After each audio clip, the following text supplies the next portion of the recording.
Hi guys, welcome to my YouTube channel. In today's video, we will look at one more important feature from SolidWorks that can greatly improve your work efficiency. So to start with, you can use the custom property icon you can see on the right. You can use that. Then you can click on property tab builder. So this will open up the property tab builder window. Here we will define the different parameters that we want to define for each part. So in this example, I will show you each items and it can be customized based on your needs. So let's start with the text box. So text box is basically an input box where you can give the input. So we can have parameters like description that defines the uh, definition of the part. So this is the name that will be displayed in your custom property. So we will have this also description, and it can be text. So here you have multiple options to choose. You can choose text, date, and yes or no type. So for this, we leave this text. And next one, I will choose from the list. Let's define this as title.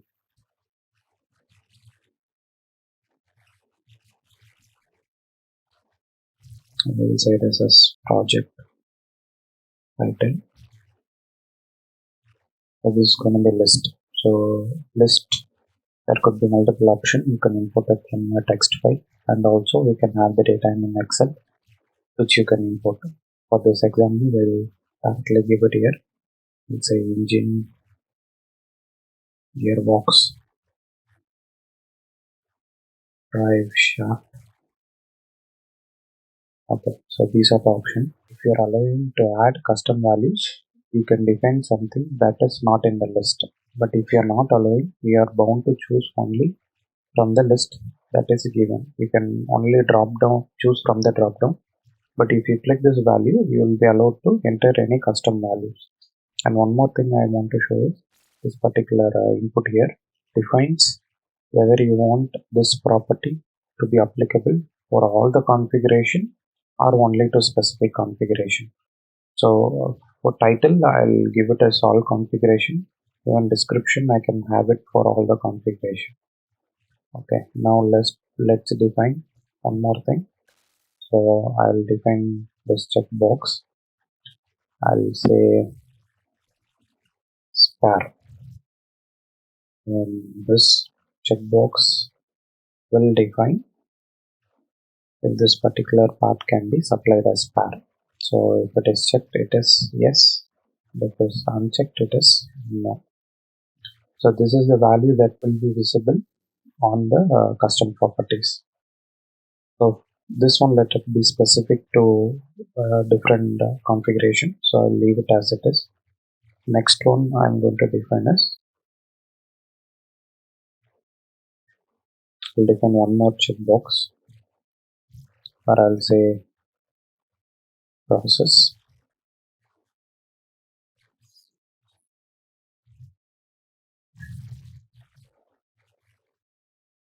Let's say process.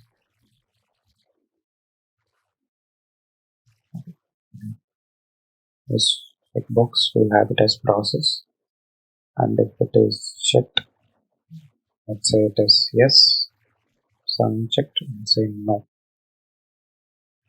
Then we'll define radio button. So this radio button will give us the definition of the process.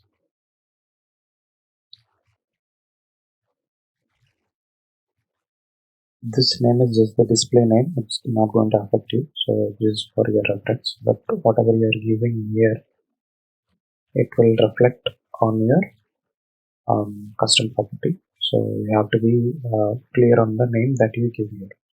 Here I'm giving process definition. So we'll take three process: machining, casting. The number of radio buttons you want, you can select it here. I will select element. These are the three process, and whatever value you want to give here, we have to give it here.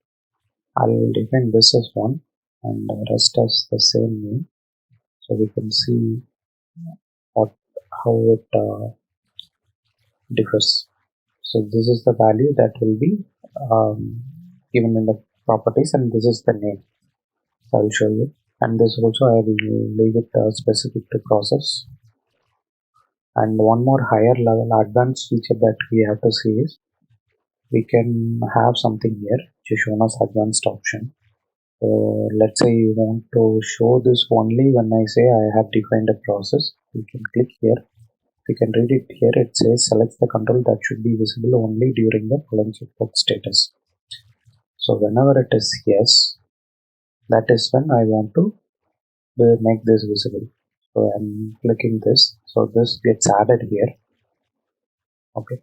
So this is one thing. We'll see how it works. In this group box, what we'll be defining is some parameters that is populated automatically. So here I will define one stating that as part number and number and then we'll define this as part number, and one more I'll define it as material.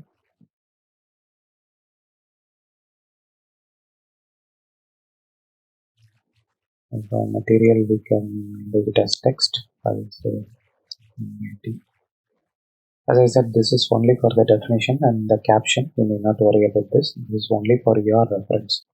So in this part number, it's gonna be basically file name in my case. So what I'm going to do is I select this. This is this applicable to all the configuration, and then I can drop down this. So you'll have the standard definitions listed. So I'll give file name. So my file name is going to be in the part name.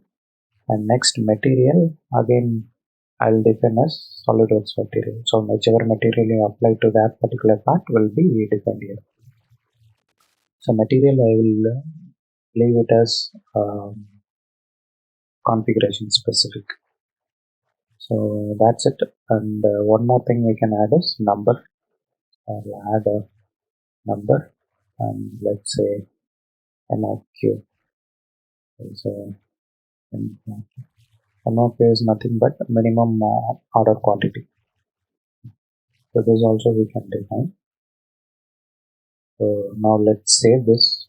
So when you save it, it takes you to the default directory. Program data SolidWorks language English template. You can save it as part template. I'll save it. Then I can close this. In case you are saving in different location, what you have to do is you have to go to settings. Then you have to go to file locations. In the drop down, you can go to custom property file.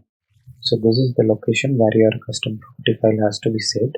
In case you are saving it in different location, you can delete it and add. Only one location can be defined in this particular space. I'm leaving it as it is since I have saved it in default location.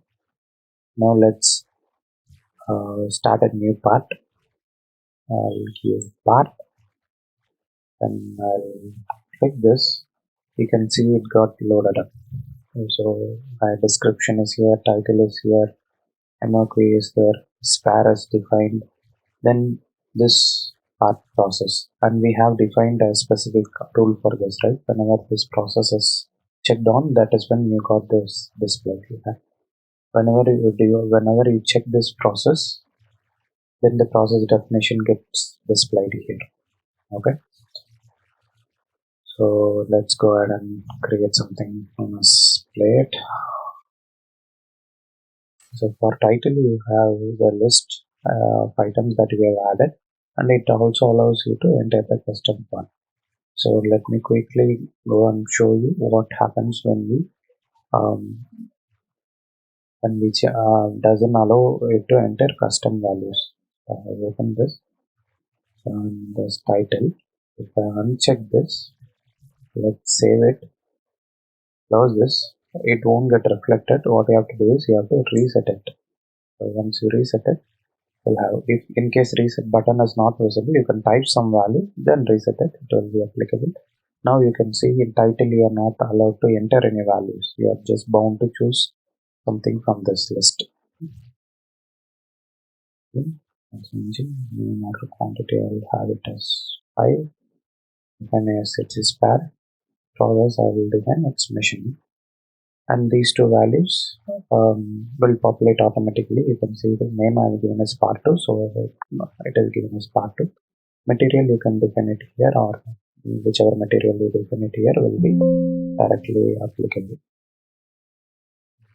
Yes, yes. Cotton steel. Now I will give apply. So you can see here there are two things that you have to note. So whichever properties that we are given as generic will get populated here, such as the description, title, part number. So anything that you are defined as specific, configuration specific, that would be displayed here. I'll show you how what is the difference.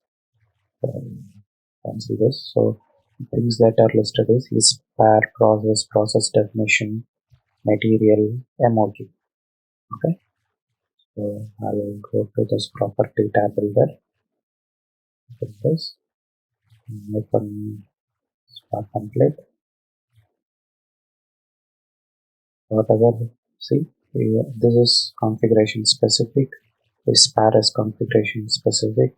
Where part number is generic. Material is configuration specific. That is what is getting reflected here. Yes. So let's go and see.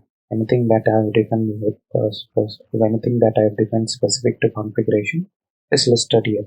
So you create multiple configuration, you will be able to have different sets of these parameters. So which will be an advanced topic, which we'll see soon in upcoming videos. So this is standard generic properties that you see here. So one additional thing that I want to describe is, so whenever you define a property, so initially it will ask whether this property is for a part, assembly, drawing, or element.